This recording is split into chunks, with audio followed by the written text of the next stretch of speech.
I couldn't believe that Liu Kang welcomed me in Earthrealm, or that he thought me worthy to study with his Shaolin masters.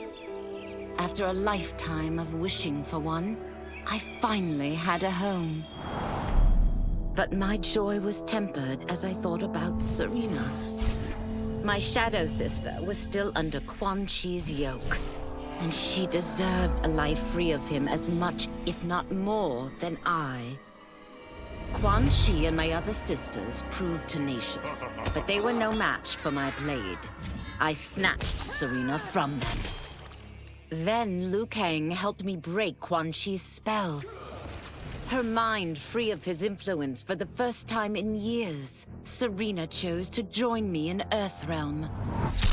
My sister and I once again fight side by side. Only now we do so for Earthrealm. Together, we have formed the Order of Light.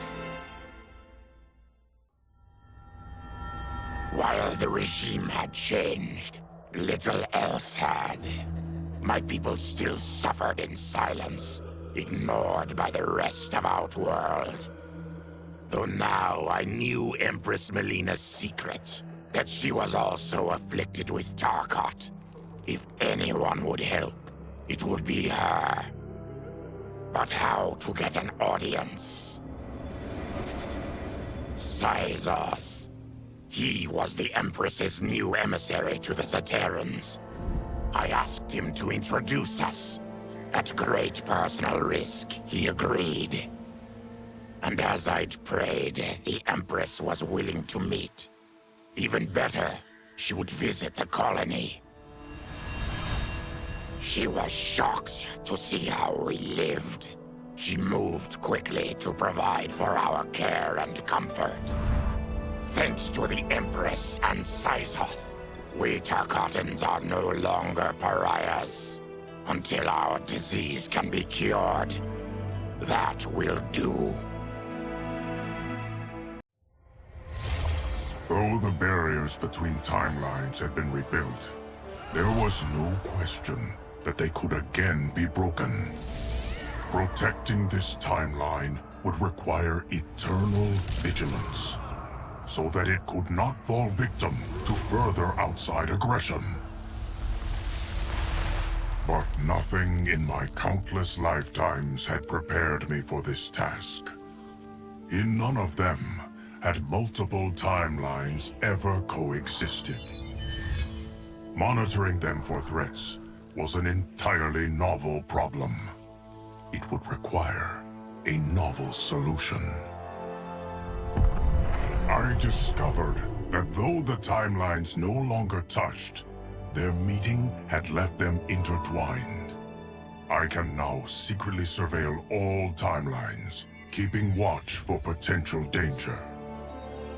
It pleases me to do this service for the new era. Lord Liu Kang may rest assured that it is secure. Quan Chi's defeat had cost me everything. For months I had furthered his plot, and now I had to start over. Saido's people were still in chains. That's when Rain approached me.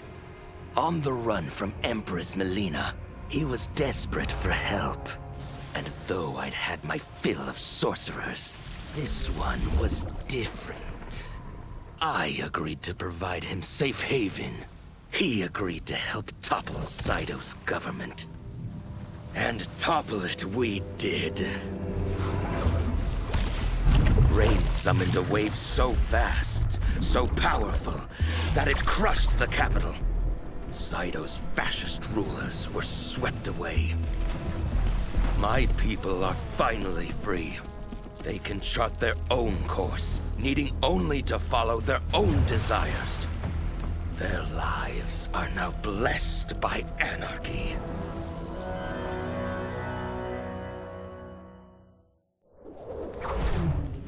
Since this whole thing kicked off, I'd wondered why Liu Kang chose me to be a champion. I mean, sure, I was killing it as a martial arts star, but it's one thing when it's all for show, It's different. And you're playing for keeps. Then Liu Kang let me in on his master plan. He wanted the masses to know about the world beyond them, the one filled with gods and monsters, and he wanted me to tell him about it. But I knew revealing the truth all at once would be too shocking of a plot twist for most. That's why I pitched doing a bunch of stories, to slowly get people used to it. And if there's one thing I can do, besides kick ass in combat, it's build a cinematic universe. I'm serving up movies, streaming series, games, you name it. I like that I'm doing a public service. And it doesn't hurt that I'm making more than a few bucks. It's the kind of synergy that would make any studio mogul proud.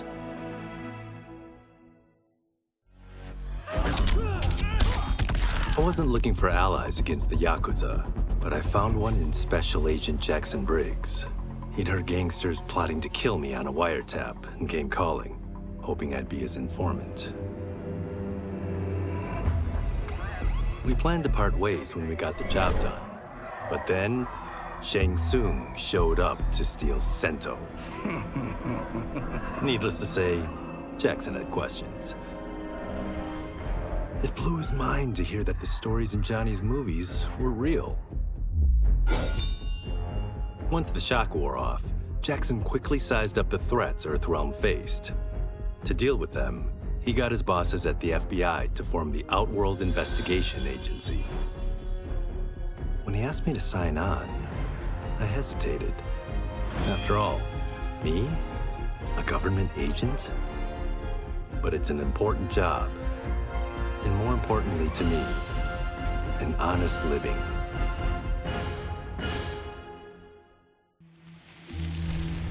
General Shao's revolt left Outworld's armies in tatters. We were vulnerable to enemies both foreign and domestic.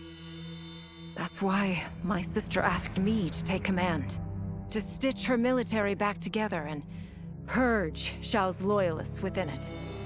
She trusted only me with the task. The soldiers, however, had little faith. They thought me a spoiled dilettante, unprepared and unfit to serve. That I could fight mattered little. All that mattered was that I wasn't one of them. I finally earned their loyalty by orchestrating an epic victory over Shao and his rebels. Though the general himself escaped, his forces were smashed.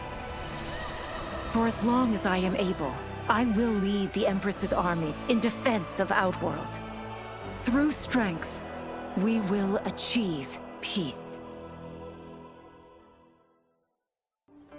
It was inevitable that the Shaolin Masters had me join them. They knew just how much future initiates could learn from me.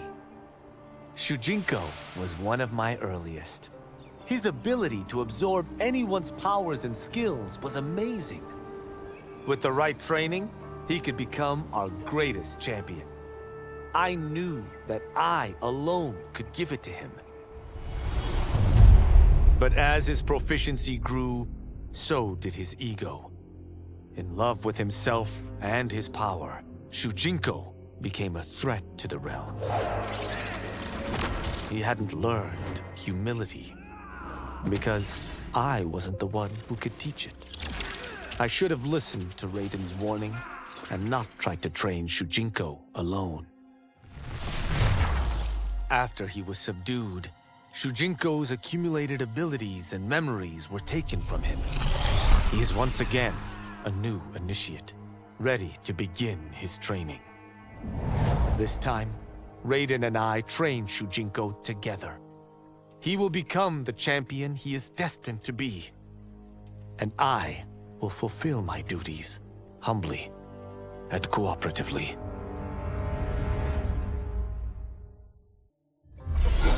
As her reign began, Empress Melina faced many challenges. To meet them, she turned to the people she trusted. Her sister to lead her army, and me to lead her Imperial police. Though I missed Empress Sindel dearly, I was glad my ties with her family had been mended. But while it was an honor to be made responsible for Outworld's internal security, I soon realized accepting the appointment was a mistake. I'm not cut out to be a bureaucrat, nor am I patient enough to navigate the Imperial Court's politics. I was at my best patrolling Sundo's streets, when I could feel the city's pulse and serve and protect its citizens directly. That's why I resigned my post and resumed my role as Sundo's first constable. I end each day knowing I've made a difference.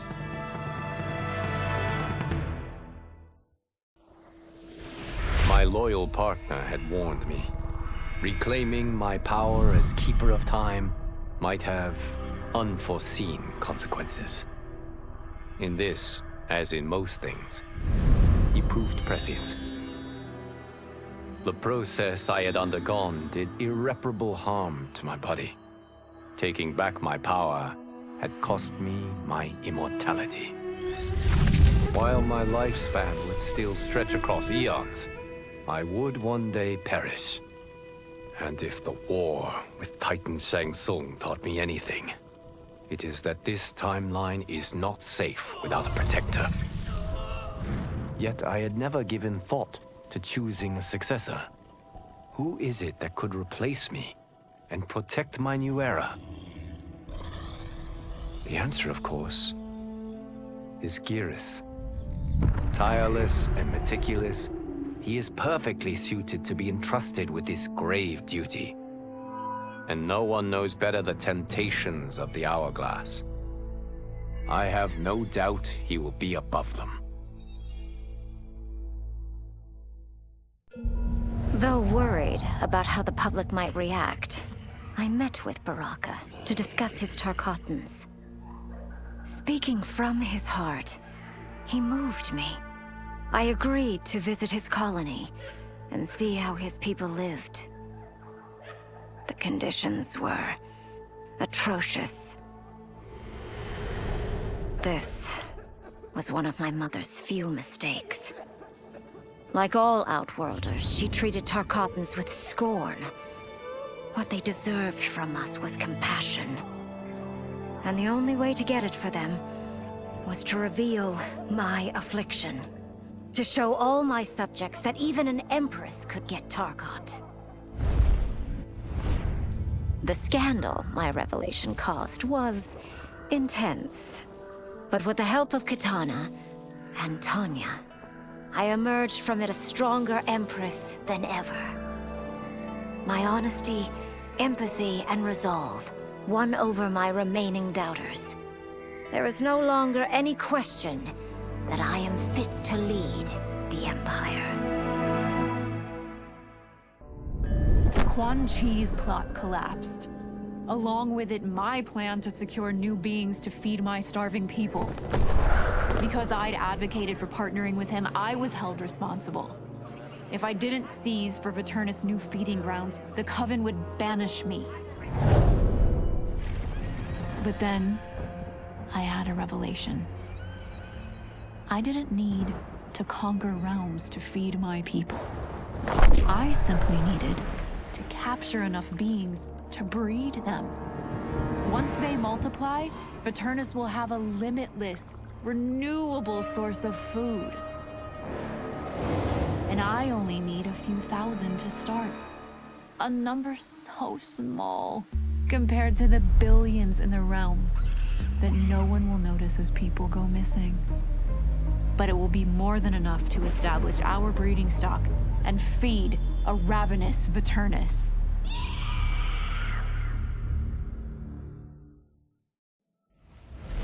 Were it not for my godly counterpart, I would not have survived the battle against Titan Shang Tsung.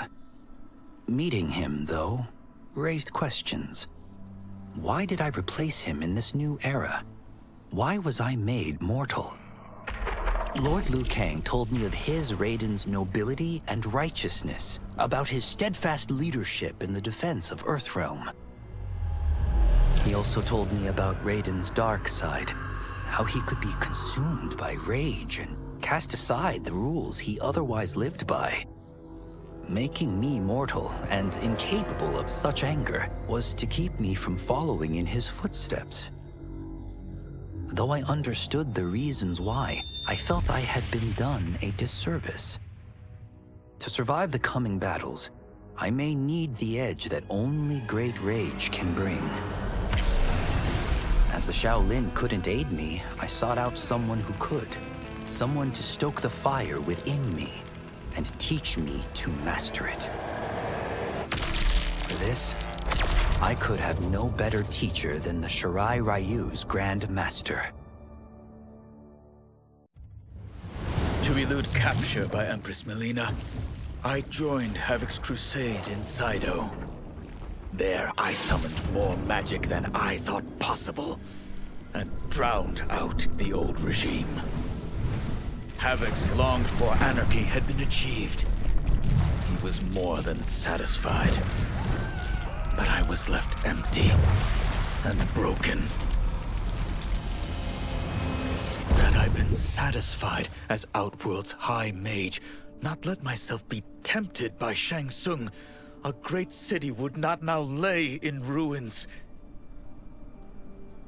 I've caused devastation, ended thousands of lives, all because of my blind ambition. I've betrayed my oath, my sovereign, and my realm. These high crimes merit punishment, and I'll accept whatever the Empress gives me. My only ambition now is to one day be forgiven. With General Shao freed from prison, we began raising a new army against the royal family.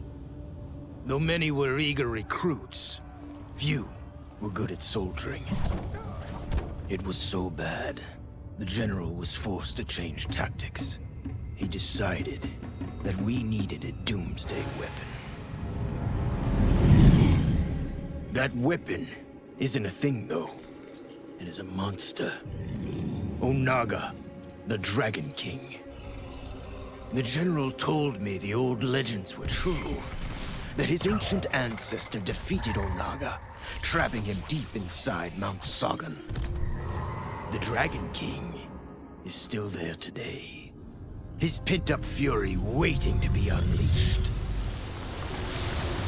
Because Onaga is so dangerous, the general wouldn't risk trying to tame him before. But now, he feels we have no choice. Though I likely won't survive, I accept this mission gladly. I can think of no greater honor than to give my life in the general's service. After fleeing Outworld, I hadn't expected to return. But then, I also hadn't expected the new Empress to make me an offer I couldn't refuse. To thank me for helping stop General Shao's rebellion, she asked me to be her emissary to the Zaterrans. Going home, bearing the seal of the royal house, I would show, once and for all, that my mutation wasn't to be feared. That it wasn't a source of shame. To my surprise, I was welcomed. But those warm smiles hid a dark secret. I stumbled upon a trove of official records, which showed that my shape-shifting ability isn't unique. Many Zaterrans are born with it, but are killed by their government to keep it from spreading. Who started this barbaric policy? Who is now enforcing it is unknown. But I will find out. And I will put an end to this madness. No sooner had Titan Shang Tsung been defeated than Bihan and his loyalists hunted us down. Outnumbered, we fled to Japan. There, we sought refuge from an old family friend. As children, we played together. But Harumi Shirai was a woman now, the head of her clan. Her strength, beauty, and intellect awed me. Also incensed by Bihan's betrayal, Harumi agreed to help me forge a new clan, one that would stand against him and defend Earthrealm. Her aid proved invaluable, and as time went on, we grew closer. To honor Harumi and pay respects to my new bride, I named the clan after her, calling it the Shirai Ryu. Now the battle against my brother begins in earnest. The Shirai Ryu won't rest until Bihan is defeated and the Lin Kuei's honor restored.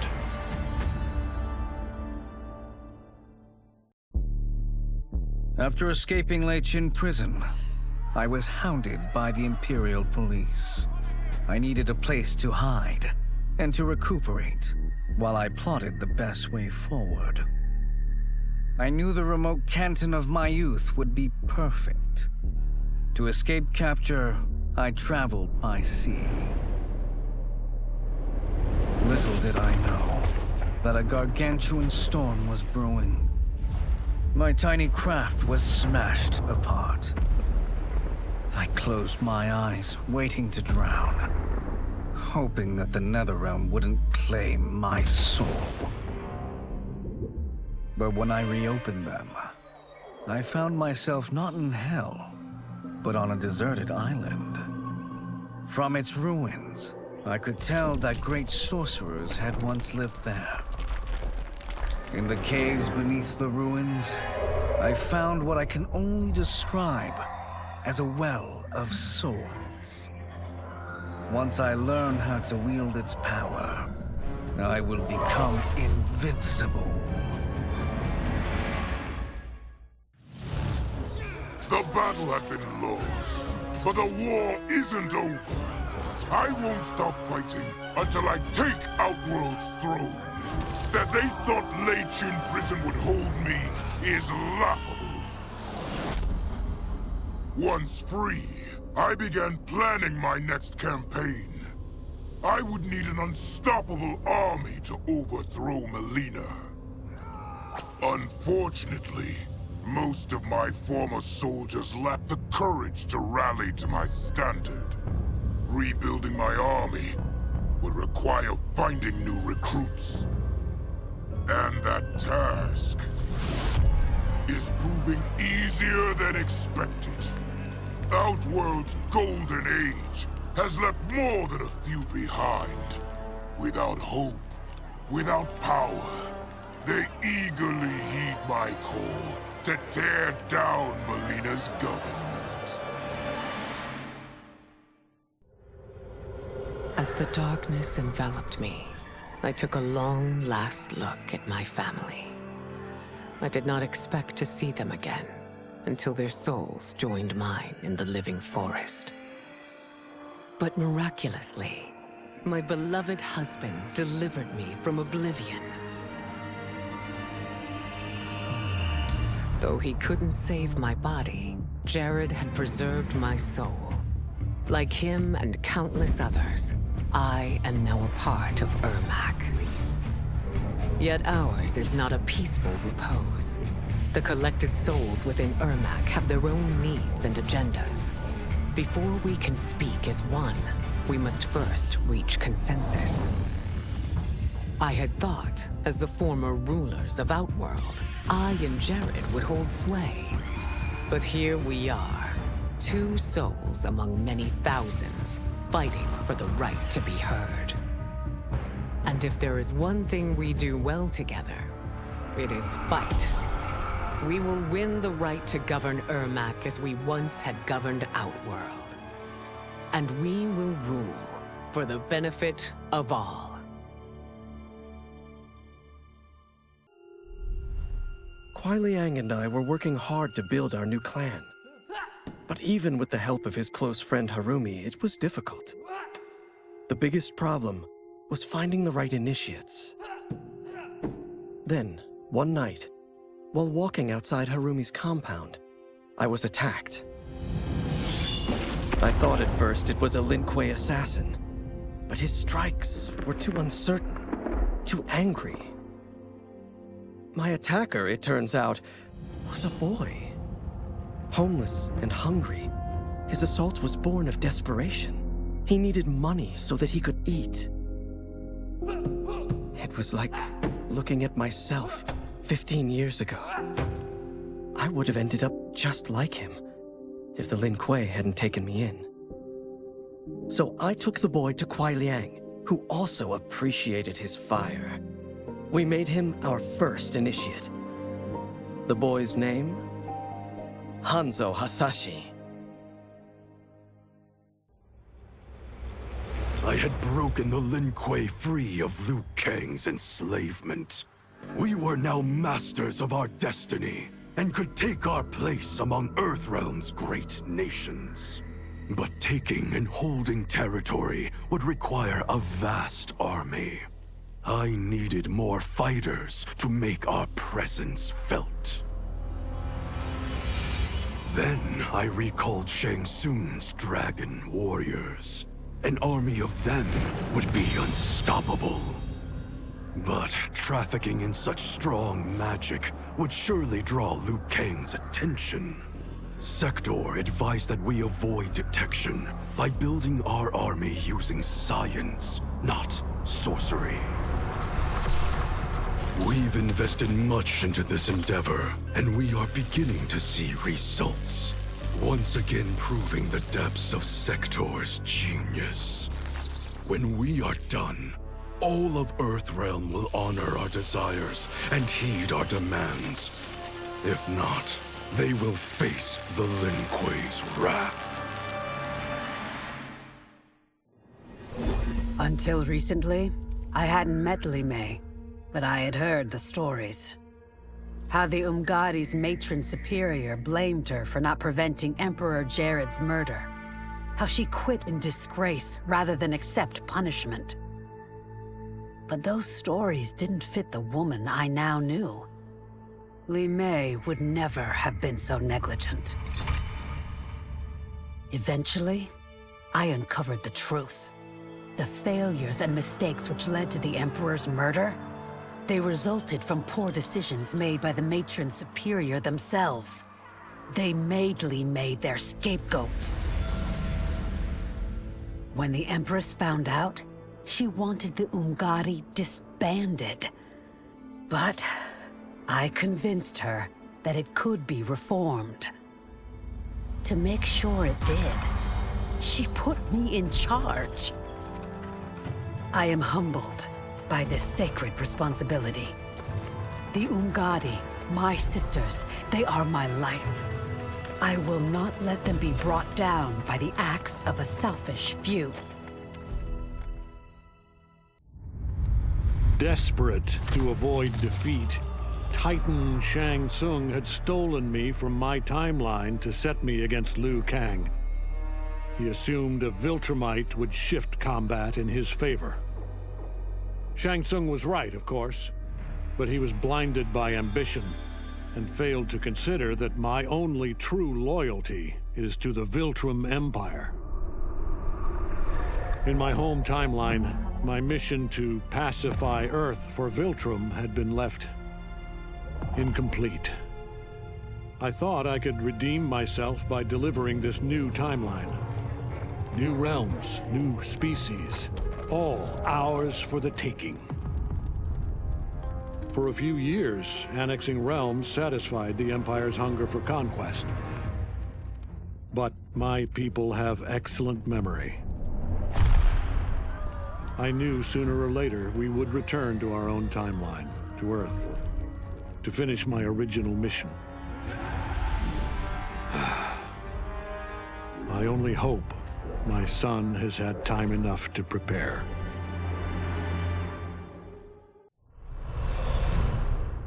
Though Ermac had freed me from my Legion cell, I found myself no less imprisoned. I had no allies, no benefactor, and no obvious path back to power.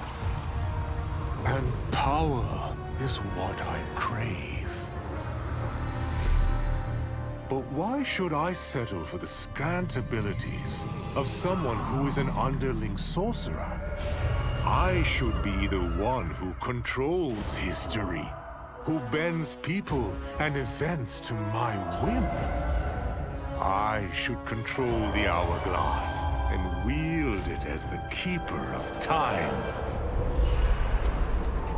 While I search the realms for the hourglass, I further master the dark magic needed to destroy Liu Kang. My quest may take a lifetime, but it will be worth it.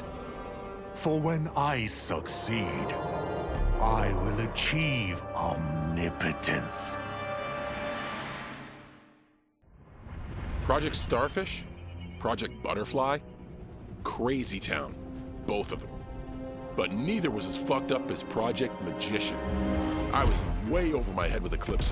I mean, the dude's a goddamn god. Somehow, though, I got his back to the wall. Freaked him out so bad, he cast a spell that sent me here. I guess he thought sending me here would finish me? But I tell you, I feel like I've come home. This place needs peace. Bad. And like me, folks here will do whatever it takes to get it. So bring on Shao, Reiko, and those dickhead sorcerers. I'll drop them all first chance I get.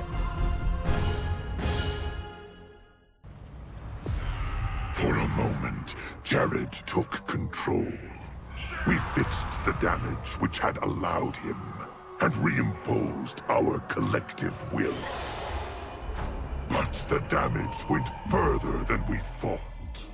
Without Quan Chi's aid, the spell which birthed us would fail. All of our souls would die. We freed the sorcerer from captivity. But after healing us, he betrayed us. He schemed to make us his slave once again. Combat was fierce, yet we persisted, finding strength in the unique abilities of our collected souls. Now we must decide our future path. Reconciling our desires will be difficult, but reconcile them we must. If not, we will be consumed by civil war.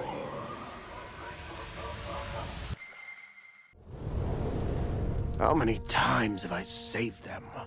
I give and give and give, but no, I laser a few measly innocent bystanders, and suddenly they're all, "What have you done for me lately?" I guess they forgot there's only one true justice in this world. Me. But of course, that was before things got weird. Gotta admit, a portal from another dimension opening up and demons pouring out wasn't how I thought Tuesday was gonna go. But then again, that multiverse crap is all the rage lately, so who knows? And the same ungrateful crybabies who whined about me lasering a few dozen nobodies, now they beg me to save them.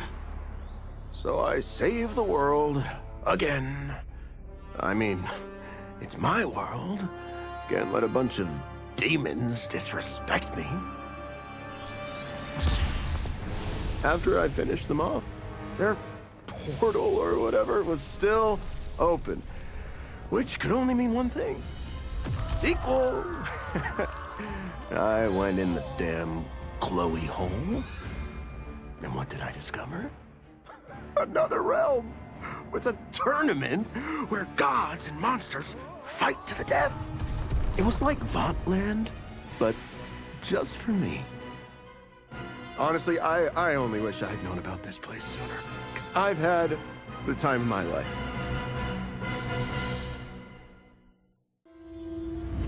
To kill a snake, you cut off its head. Or in the Yakuza's case, it's heads. Kenji said I couldn't do it. But he didn't know what I knew. That the family's bosses were meeting to talk shop and settle disputes. In one fell swoop, I could decapitate them all. As they nursed whiskey and negotiated, I waited. My moment came, then was cut short when a fiery portal opened. Out of it stepped men I'd never seen before. And from the boss's low bows and averted eyes, I could tell they were the ones really in charge. Listening in, I learned they run the Red Dragon, an ancient clan secretly behind all of Earthrealm's crime families. I could crush the Yakuza, but these Red Dragon would simply replace it. Probably with something even worse. I'm facing a powerful new enemy in my war on the underworld. One I never saw coming. And I've got to finish them. Or die trying. Though Kuai Liang had accepted me as a Shirai Ryu, many of his warriors could not. The bloodshed at the wedding had left many injured and scarred. Their hearts understandably simmered in bitterness. It boiled over one day as we trained. A push became a shove, and suddenly I was fighting for my life. After he intervened, Kuai Liang banished the instigators. It made me ill, how my presence was disrupting the clan. It was no way to repay Kuai Liang's mercy. So, I offered to resign, and asked for those who attacked me to be reinstated. But instead of ending my time with the Shirai Ryu, my gesture heralded a new beginning. It gave those still resentful of me pause, enough for them to permit me a fair chance to prove myself. Given the circumstances, it is all I can ask. As I regained consciousness, I regained my memories. My transformation into a creature of chaos. My defeat of Titan Havoc. And my failed confrontation of Liu Kang. Sector was obsessed with finding the means to purge my soul of Titan Havoc's corruption. She was shocked when I told her she should do no such thing. Infusing my soul with chaos did not damage me. It enriched me. By embracing randomness and chance, I have unlocked vast new powers.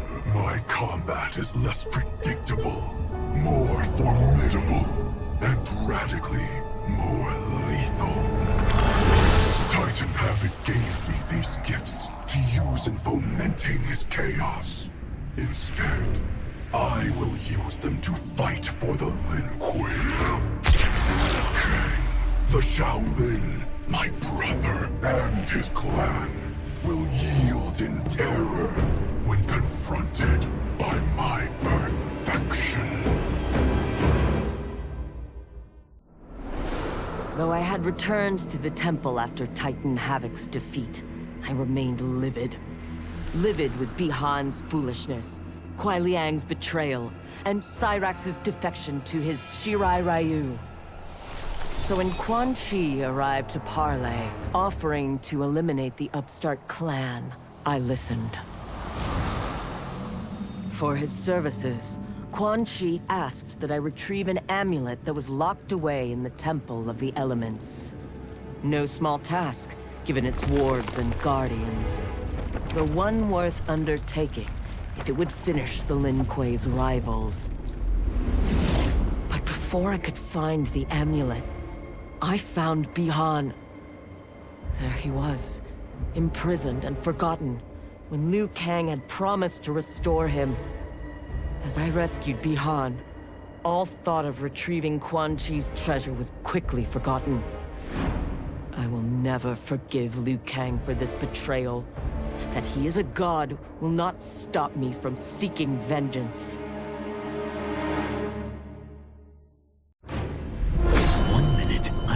Woodsboro closing in for the kill. Then the next, somehow, I'm here.